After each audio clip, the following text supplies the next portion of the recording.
Friends, আশা করি তোমরা সকলেই ভালো আছো আর আমিও খুব ভালো আছি। এবছরের জানুয়ারির ফার্স্ট উইকে আমরা চলে গিয়েছিলাম দুর্গাপুরের ওমস পার্কে। এখানে উটের পিঠে চড়া আর উটের গাড়ি দুটোই ব্যবস্থা ছিল।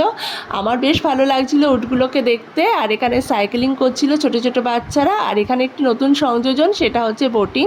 আমার ছেলে আর হাজব্যান্ড বোটিং করছিল আর আমি চুপচাপ বসে দাঁড়িয়ে দাঁড়িয়ে চারিদিকের প্রাকৃতিক সৌন্দর্য উপভোগ করছিলাম। আর এখানে যে জিনিসটা আমার সব থেকে ভালো লেগেছিল সেটা হলো এখানে একটা সুউচ্চ টিলা ছিল। প্রথমে ভাবছিলাম উঠবো কি উঠবো না, কারণ জানুয়ারি মাস হলেও সে সময় রোদের তেজ ছিল প্রখর। শেষ পর্যন্ত সমস্ত কিছু উপেক্ষা করে আমি টিলাতে উঠে গেলাম। আর দেখো, টিলার একদম উপরে এখান থেকে পার্কের পুরো ভিউটা দেখা যাচ্ছিল। ভীষণ ভালো লাগছিল। আমি তো ঘুরে ঘুরে দেখছিলাম চারদিকটা। আর তোমরা যারা দুর্গাপুরে থাকো অথচ এখনও কেউ ওমস পার্কে আসোনি, আমি বলবো অন্তত একবার আসো, আর আসলে অবশ্যই শীতকালে আসবে। আর যারা দূরে থাকো তাদের থাকার জন্য অনেক রিসর্ট আছে এখানে, আর খাওয়ারও খুব ভালো ব্যবস্থা আছে। Bye bye.